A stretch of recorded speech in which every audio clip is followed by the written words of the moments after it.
pregava, ele dizia, né? Arrependei-vos, né? Preparem o coração de vocês, porque o rei está chegando.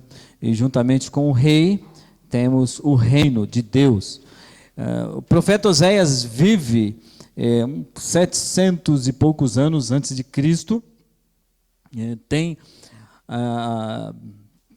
pelo menos uma vez no Novo Testamento, o profeta Oséias ele é citado como com relação ao Messias, ao próprio Messias, quando fala do Egito chamei meu filho. Essa frase está em Oséias, então, que o Senhor deu a muitos homens o ministério pastoral, um ministério que ele é antagônico em si. As pessoas respeitam, consideram, mas por outro lado também há e sempre houve na história pouca valorização, mas faz parte, nós entendemos isso. Assim como o nosso pastor maior, o nosso supremo pastor, nosso grande pastor, assim também, Senhor, como a sua aceitação e rejeição acompanharam sua vida, assim dos crentes e assim também dos pastores. Muitos pastores foram exemplos na história, grandes homens, homens que deram o seu coração por inteiro, homens que deram suas vidas. Outros abandonaram a fé no meio do caminho. Outros, infelizmente, escandalizaram o seu nome. E assim é a história. Mas eu peço, Pai, pela sua misericórdia, que o Senhor me ajude a ser o melhor pastor possível para esse rebanho que o Senhor me entregou. O Senhor sabe que eu não tenho a mínima capacidade para isso. E o Senhor sabe que compreender os anseios do coração de uma pessoa é tão complicado. Mas um pastor, ele tenta fazer isso. Então, me enche de santidade e de sabedoria para que eu honre o seu nome e para que eu seja o melhor pastor possível para essa igreja. Por favor, Pai.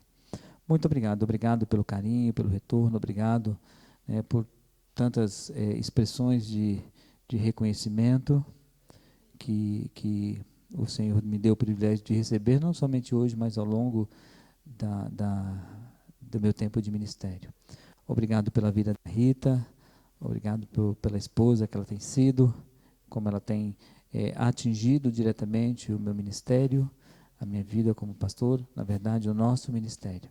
Muito obrigado por essa companheira tão fiel, Senhor, que recebe o melhor e o pior de mim.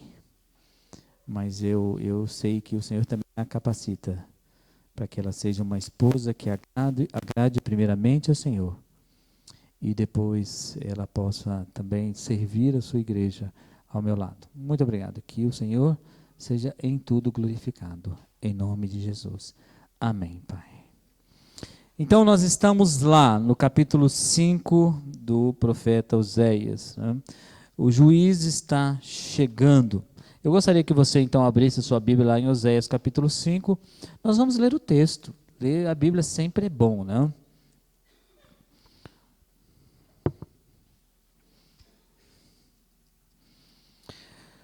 Ouvir isto, Oséias 5, então, você já pode sair da sua casa, assim, com aquela fitinha que a Bíblia tem, no meio de Oséias, você sabe que vai chegar aqui domingo à noite e vai ouvir alguma coisa a respeito de Oséias. Na semana que vem você sabe que é o 6. Ouvi isto, ó sacerdotes, escutai, ó casa de Israel, e dai ouvido, ó casa do rei, porque este juízo é contra vós outros.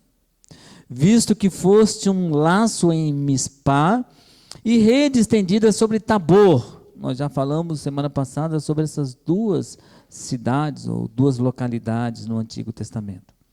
Na prática de excessos vos aprofundastes, mas eu castigarei a todos eles. se referindo à liderança e toda a casa de Israel.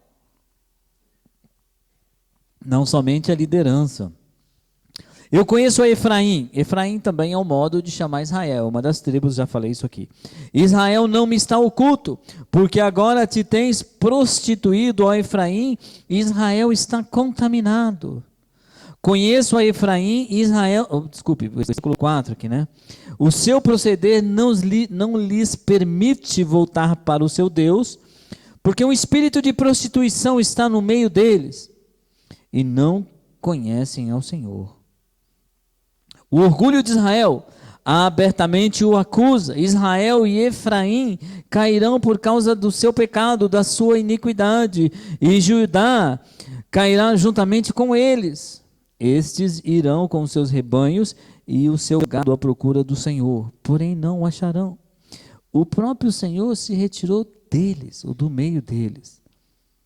Com muita arrogância, se colocaram contra o Senhor, porque geraram filhos bastardos. Agora a festa da lua nova os consumirá com as suas porções. Tocai a trombeta em Gibeá e em Ramá.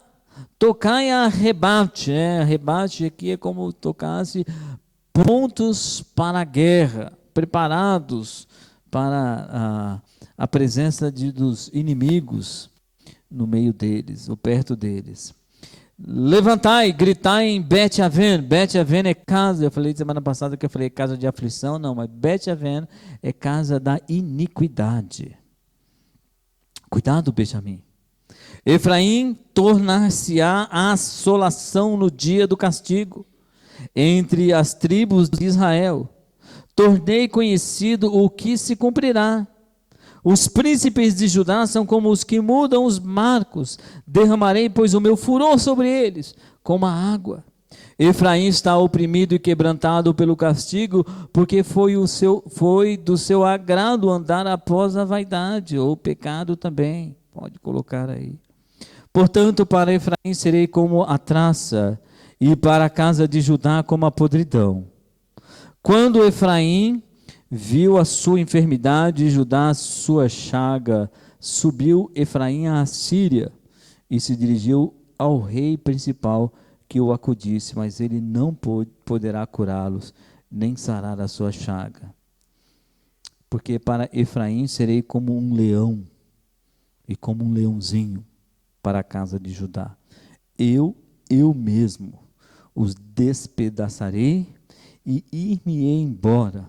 Arrebatá-los-ei, não haverá quem os livre. Irei e voltarei para o meu lugar, até que se reconheçam culpados e busquem a minha face. Estando eles angustiados, cedo me buscarão, dizendo: vinde e tornemos para o Senhor, porque ele nos despedaçou e nos sarará, fez a ferida e a ligará.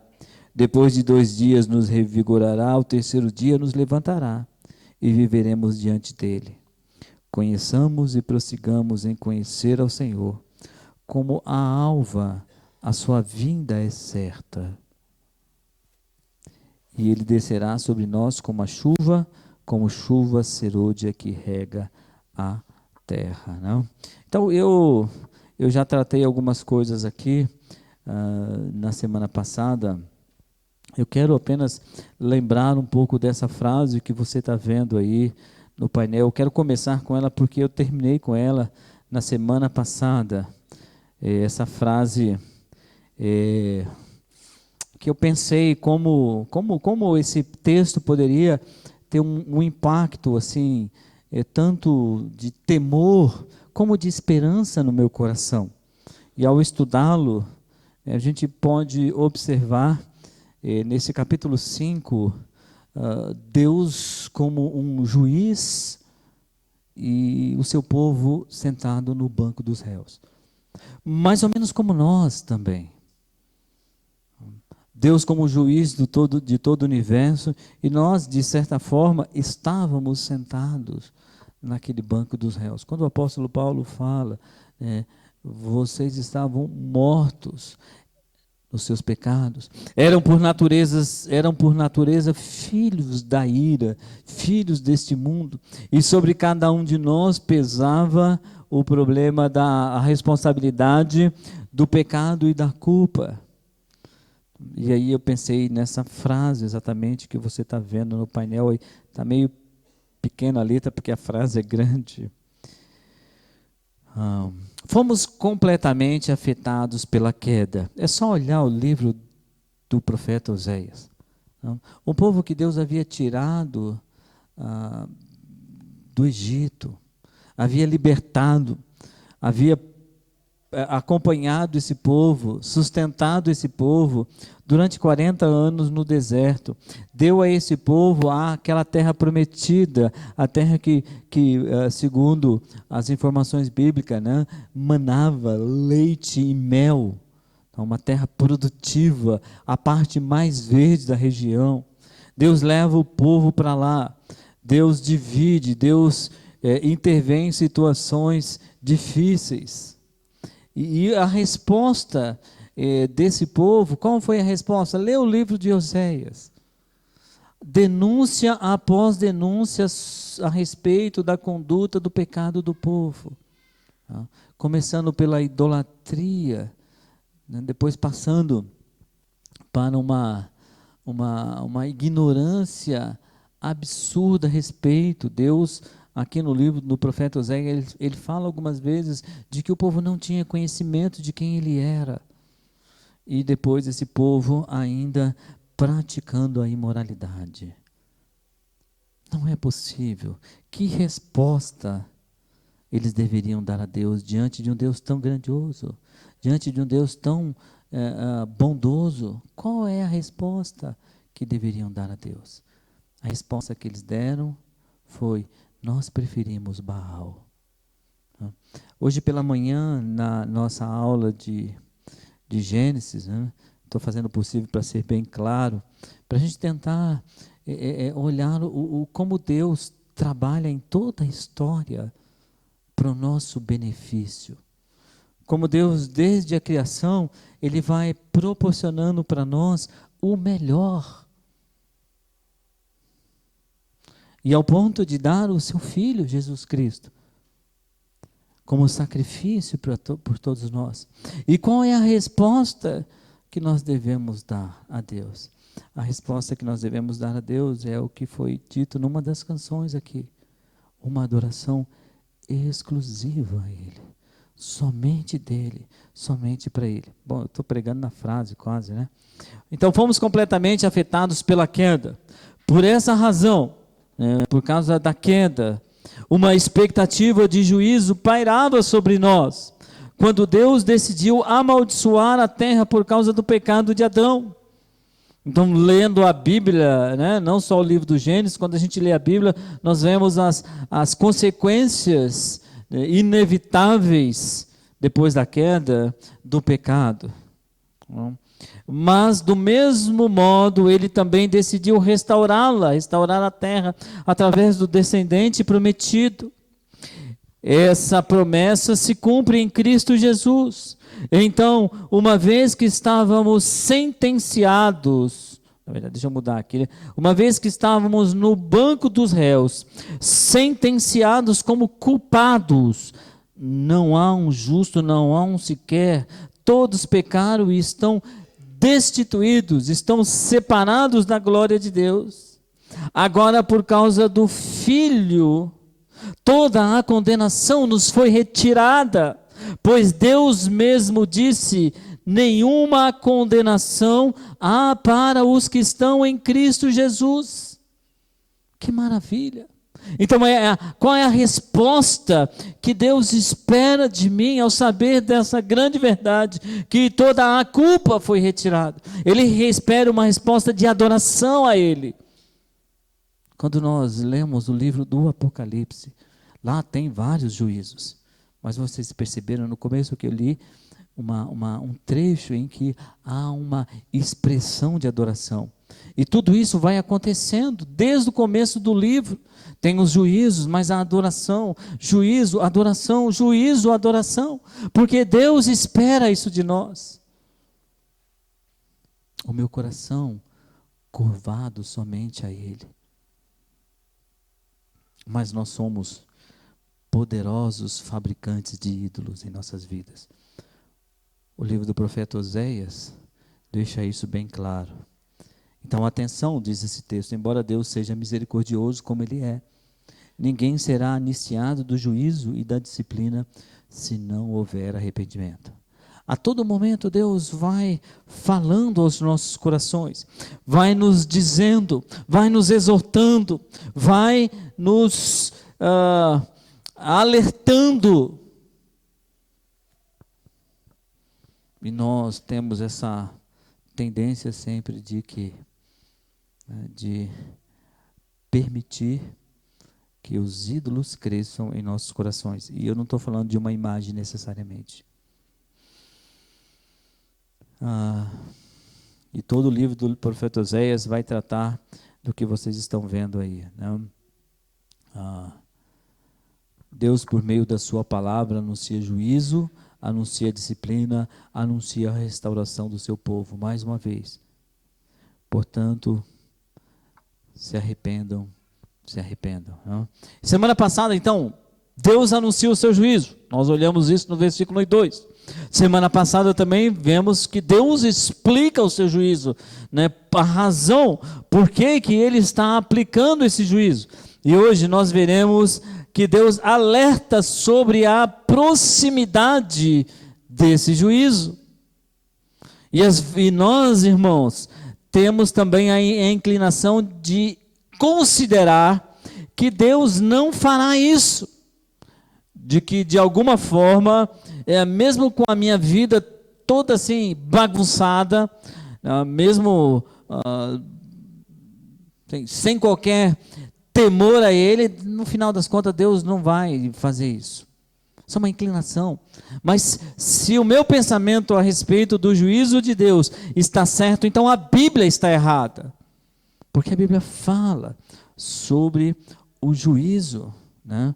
E eu quero que você olhe aí quais são os sinais desse juízo. Nós já lemos o texto, né? Quais são os sinais apresentados aqui? Versículo 8, olha só: tocai a trombeta em Gibeá, e em Ramá, tocai. Né? Aí pensa, a palavrinha estranha, né? Arrebate, né? Que significa... toque de uma maneira, toque num tom para que as pessoas escutem e percebam. Esse tipo de toque, esse tipo de tonalidade, né, era o chofar que eles tocavam, está avisando o quê? Há perigo à frente. E nesse caso era a presença dos inimigos. E ele de novo fala: levantai gritos na casa da iniquidade. Então Deus vai insistentemente fazendo o quê? Deus vai avisando: o juízo está chegando. Isso nos leva lá no tempo de Noé, em que Deus fala para Noé pregar, né? Lá em Gênesis não está, mas Tiago fala que ele era pregador da justiça. Então ele avisava, foram 120 anos avisando a turma. E o pessoal, segundo o relato, né, de Lucas, na pregação de Jesus Cristo disse que no tempo de Noé, a turma casava-se e dava-se em casamento. Então o pessoal estava levando a sua vida como se nada fosse acontecer, até que veio o dilúvio e pegou todo mundo de surpresa.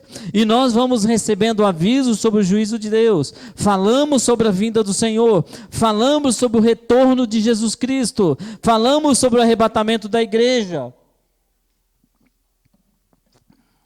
E qual é a nossa reação? Continuamos casando e dando-se em casamento. Continuamos a vida como se nada fosse acontecer. Às vezes, a gente não acredita tanto na palavra de Deus. Nós somos inclinados a considerar, ou levados a considerar, de que o que está escrito ali não é tanto assim, não é tão forte assim. ou não consideramos tudo. Mas um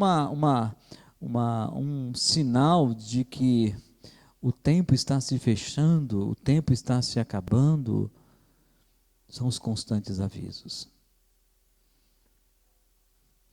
O segundo sinal que eu vejo aqui, está aí no versículo 9 do capítulo 5, é uma certa degradação moral.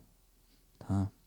Efraim tornar-se-á a assolação no dia do castigo.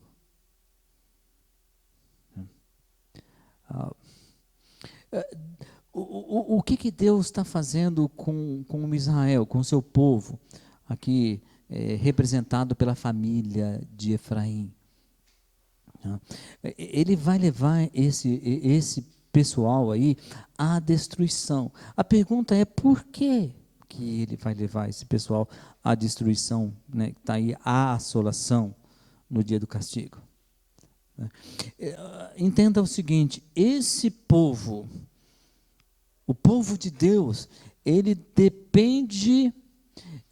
dependiam essencialmente do cumprimento da aliança. Então Deus estabeleceu uma série de alianças para eles, lá anterior a esse tempo e depois também, o cumprimento da aliança. Então, quanto mais o povo andava em santidade e temor, mais abençoado eles seriam. Se você quiser saber como isso acontecia naquele tempo, é só dar uma olhada em Deuteronômio capítulo 28. Tá? Mas quando as tragédias atingiam o povo, isso era um claro comunicado de que o povo estava em desobediência. Era um sinal claro do juízo. E aqui ele fala: Efraim vai ser destruído. Ou destruída, né? A família, representando o povo de Israel. Agora, irmãos, pensa em nossos dias. Como é que a degradação tem atingido nossos dias? Nós não estamos debaixo de uma aliança, obediência, bênção, desobediência, maldição. Essa aliança, ela foi dada exclusivamente para Israel. Mas nós estamos debaixo de uma aliança em que a nossa vida, né, agradável a Deus, consequentemente nos trará satisfação. Mas pensa nos nossos dias.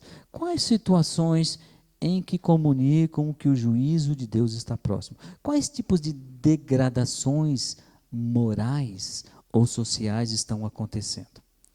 E eu quero citar pelo menos 3 aqui, graves, que eu vejo. A primeira, e para mim está nessa lista aqui, em prioridade, a primeira, né, os fins dos tempos, né, o castigo de Deus, a justiça de Deus está chegando porque o mundo está destruindo a família de diversas maneiras. E cada vez essa destruição da família chega mais próximos de nós. É como aquela enchente, né, irmãos? Deu uma enchentezinha, a água chegou ali na beira da nossa calçada. Você fala: não vai me atingir. Aí, no ano seguinte, uma enchente chegou na ponta da garagem. A outra no meio da garagem. Aí eu tenho que tomar cuidado, porque vai chegar lá na minha casa, vai chegar na minha sala, no meu quarto. E a degradação moral da família está, irmãos, talvez no meio da nossa garagem já. E como crentes, e como filhos de Deus, e como adoradores do Senhor, nós temos de lutar contra isso. Embora esse seja um sinal do juízo de Deus, a degradação da família, o apóstolo Paulo fala, né, nos últimos tempos, né, filhos não honrarão pais, aquela bagunça toda, haveria filhos matando pais, filhos matando mães, e por aí vai. Está chegando. Essa é a primeira. Então, de todas as formas, a família tem sido atacada. Homem, mulher,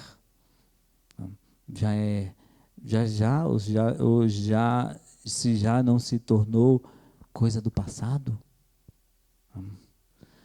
Relações homoafetivas, está aí circulando as notícias de que nós não poderemos falar mais contra isso. Tudo isso para destruir a família.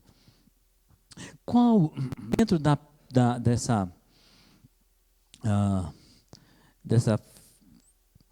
degradação, né, dessa destruição que vem, um segundo, e nessa ordem eu quero considerar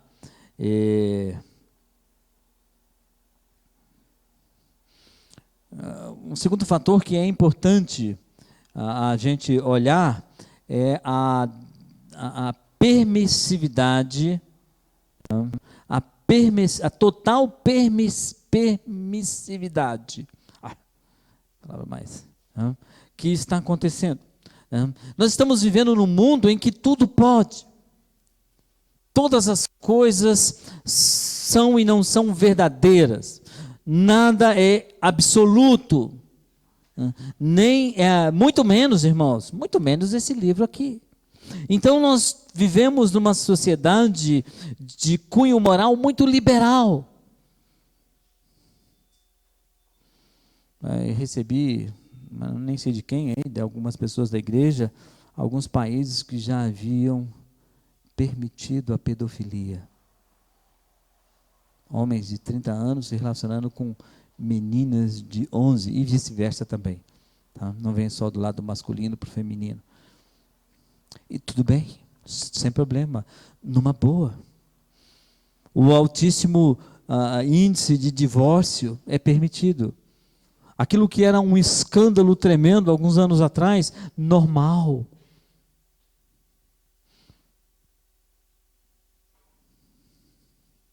Lá no livro dos Atos, quando uma pessoa mentiu, ela foi fulminada na hora. Aliás, duas, foram fulminadas na hora.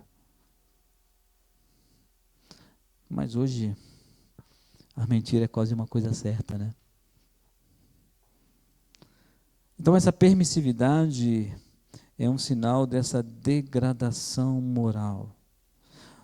Um terceiro, e eu poderia continuar a lista, mas eu parei em 3, são as barbaridades criminosas que têm acontecido neste mundo. Cada vez mais perto também de nós. A água chegando no meio da nossa garagem.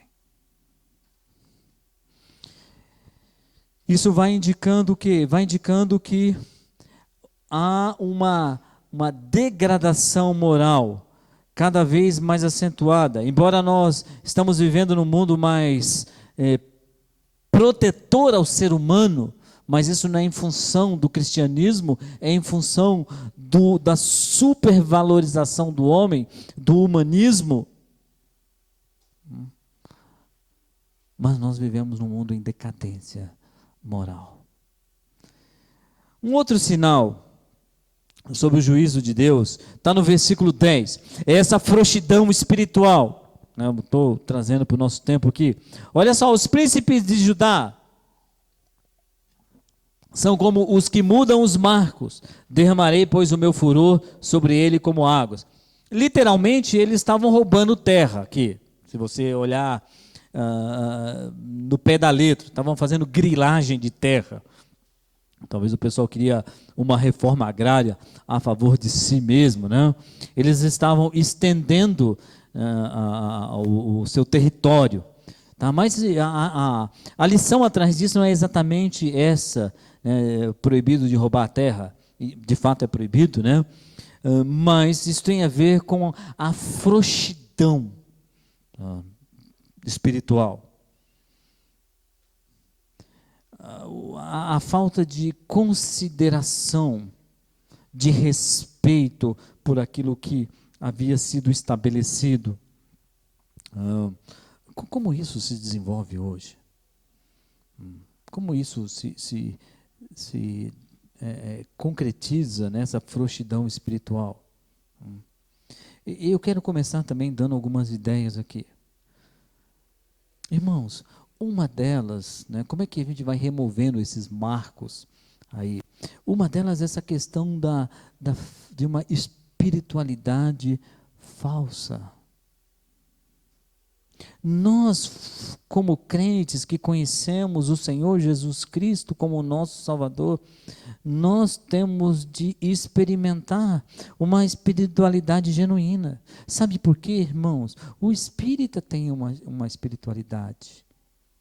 O católico tem uma espiritualidade. O muçulmano tem uma espiritualidade. O hindu tem uma espiritualidade.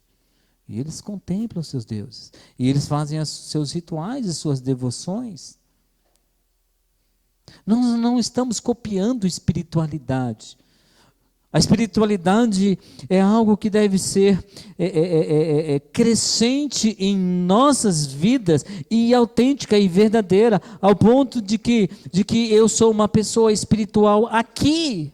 E eu sou uma pessoa espiritual lá na minha casa. Eu sou uma pessoa espiritual lá no meu trabalho.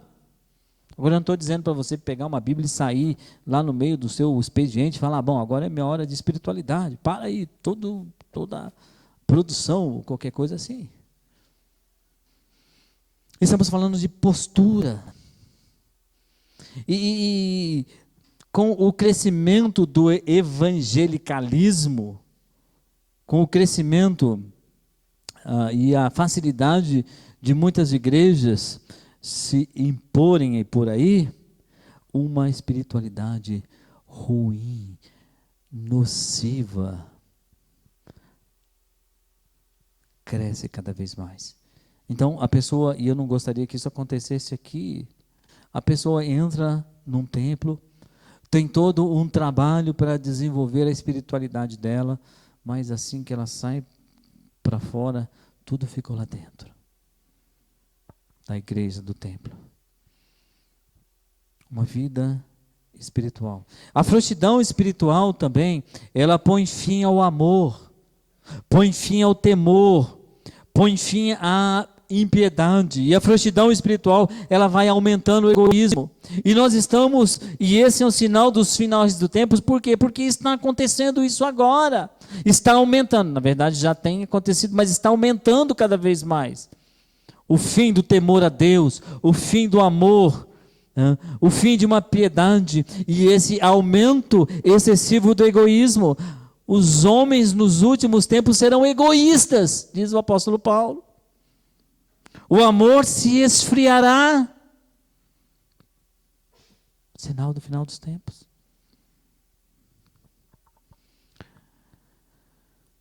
E o último aqui, da minha lista, não, os alertas de Deus sobre a proximidade do juízo, é um desespero emocional. Olha só o que Efraim faz.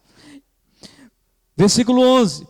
Efraim está oprimido e quebrantado pelo castigo que foi do seu pelo castigo, porque foi do seu agrado andar após o pecado. Portanto, para Efraim serei como a trança, e para a casa de Judá como a podridão. Quando Efraim viu a sua enfermidade e a sua chaga, subiu Efraim à Síria. Eles ficaram desesperados, foram lá num rei tirano, num rei malvado, perverso, e tentaram fazer um acordo, e se dirigiu ao rei principal: por favor, nos ajude, rei da Síria.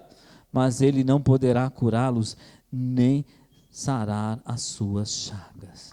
É uma representação aqui desse desespero emocional. E o que acontece hoje, irmãos? O tempo vai passando, as pessoas vão se tornando egoístas, as pessoas vão se esquecendo de Deus, não querem mais aprender quem Deus é, o que Deus, a vontade de Deus para nossas vidas. Na verdade, a vontade de Deus para nossas vidas é só aquilo que a gente acha que Deus deve fazer. E elas vão vivendo num mundo que todas as coisas têm que girar em torno delas. E Jesus Cristo nos deu uma receita ao contrário. Por isso que nós vivemos num mundo hoje deprimido. Eu peguei essas informações lá no Google, você pode pegar também. Aí, consumo de antidepressivo cresce 74% em 6 meses.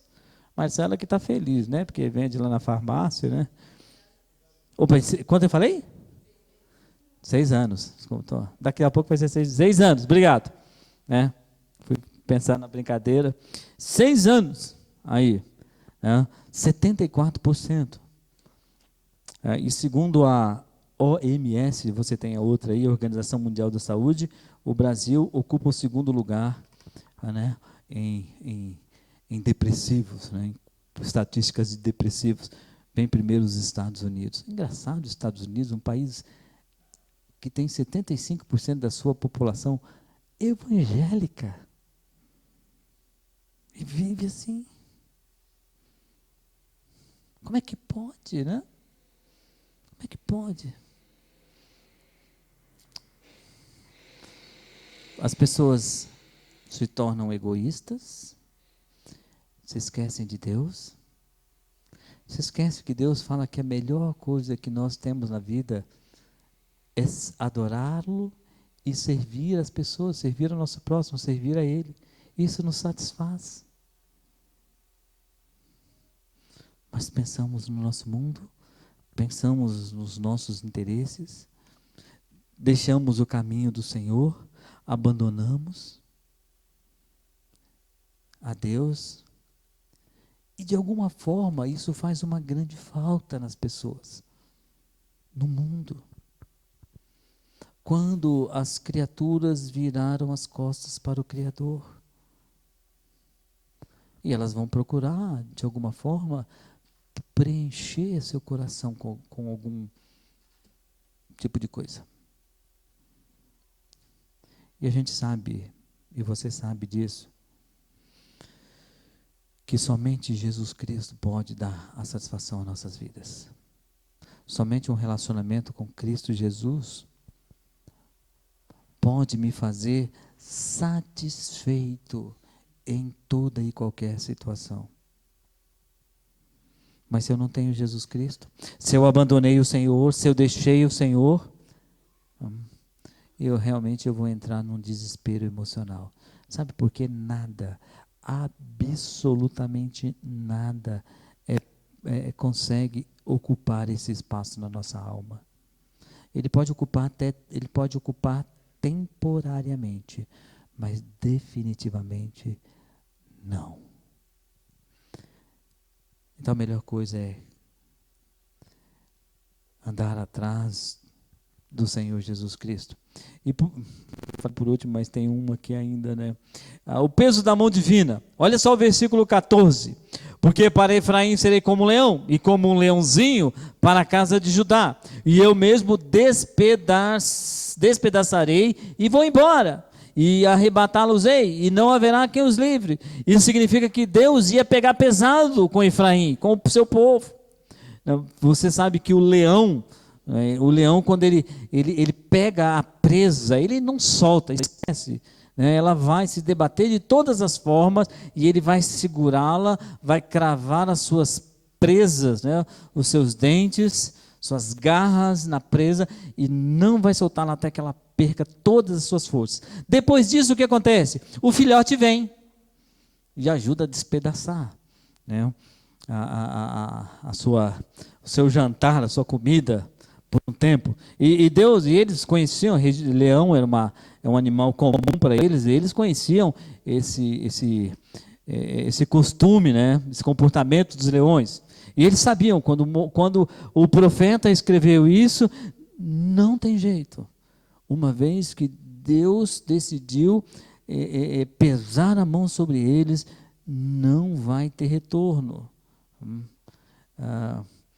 Então essa ilustração significa que inevitavelmente, se não houvesse arrependimento, Deus pesaria a mão sobre Efraim. E o que significa para nós isso, irmãos? Cuidado. Nós estamos chegando no finais do tempo. O autor dos Hebreus escreve essa palavra exatamente para uma igreja, para um grupo de crentes. Terrível coisa é cair nas mãos dos Deus, terrível coisa é cair nas mãos do Deus vivo. Não está falando para incrédulo aqui não. Está falando para crentes, para uma comunidade cristã. Então o que o autor dos Hebreus vai fazendo? Ele vai jogando palavras de juízos, situações de juízo, e logo depois vai também dizendo: arrependam-se, arrependam-se. Se hoje ouvir a voz do Senhor, arrependa-se.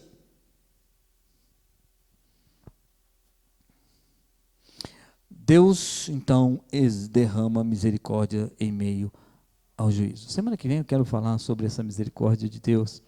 Sempre eu acho que eu consigo ir além, né, mas fico aí devendo.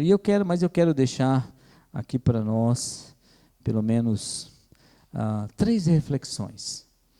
Você está vendo aí. Se você descobriu hoje que o juízo ainda pesa sobre sua vida, olha, eu tanto vi sobre juízo, será que isso é sério? É sério.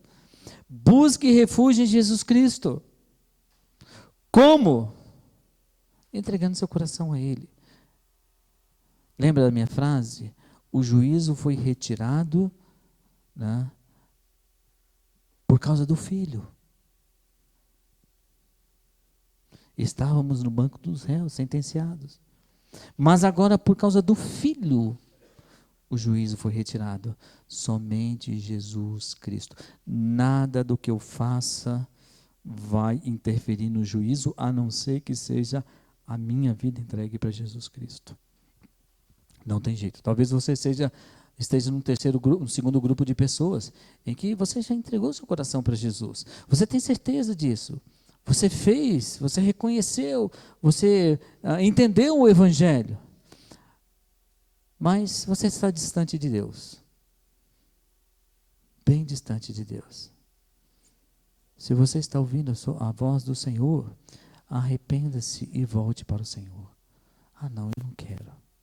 Eu estou observando, parece mesmo que o final dos tempos está chegando. Estamos assim, além, né, quase na prorrogação dos últimos dias. Pode ser. Mas eu quero ter uma vida legal com Deus, não por isso. Não porque eu tenho medo do juízo, mas porque o Senhor Jesus Cristo me deu essa redenção, me deu essa salvação. Eu quero adorá-lo. Arrepende-se e volte. E o terceiro grupo de pessoas, talvez você pense, bom, eu estou com uma vida legal com Deus, mas ainda é insuficiente.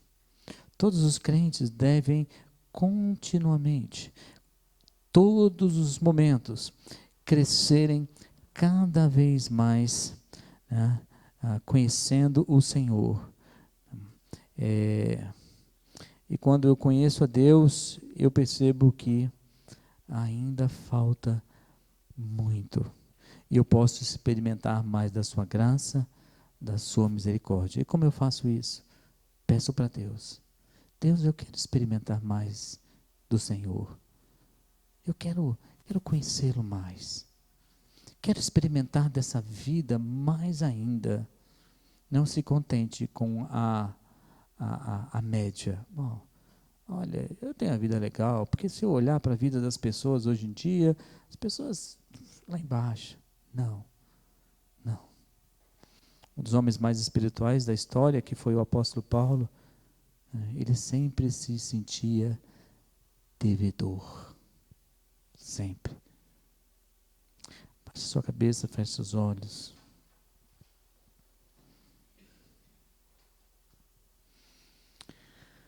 Fale com Deus nesse momento. Eu não sei qual é a sua condição espiritual. Mas fale com o Senhor. Diga, Senhor, eu quero compreender melhor a sua vontade para a minha vida. Eu quero experimentar mais do Senhor, dessa graça, dessa misericórdia.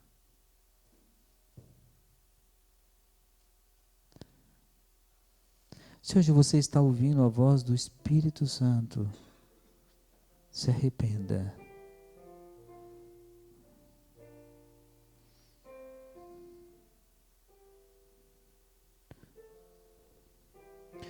Diz a Deus: olha, Senhor, eu sou crente há muitos anos, eu conheci o Senhor, mas a minha vida não está legal mesmo. E eu poderia ser uma grande bênção. Poderia ser uma grande bênção dentro da minha casa. Poderia ser uma bênção no meu trabalho, ser uma bênção na minha igreja, na minha vida social.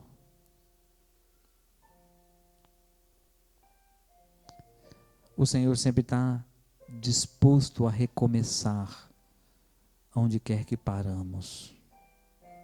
Está disposto a estender sua mão e nos ajudar.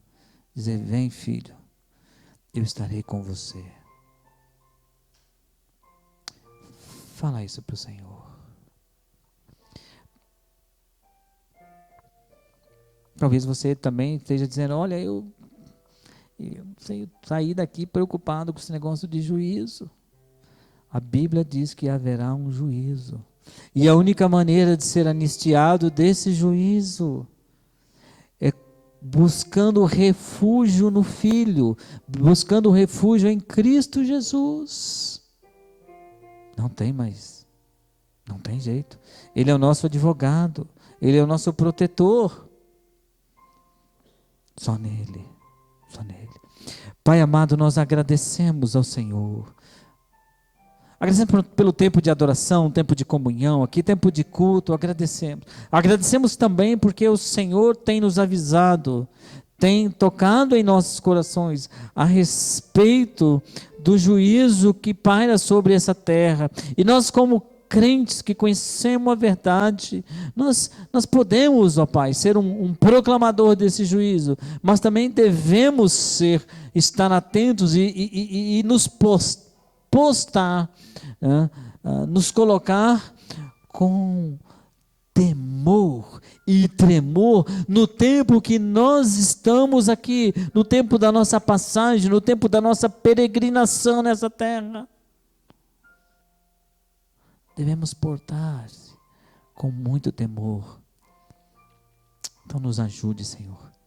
Dê graça para nós, dê misericórdia, e naquilo que estamos errados, no caminho que pegamos, nos ajuda a convertermos, a sermos convertidos dele e voltar para o caminho segundo a sua vontade.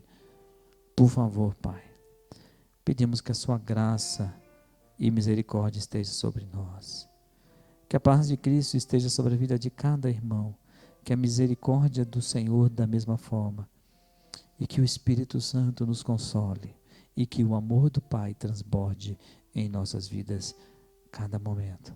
Que o nome de Cristo seja exaltado e glorificado para tudo sempre em nossas vidas. Aleluia. Amém e amém.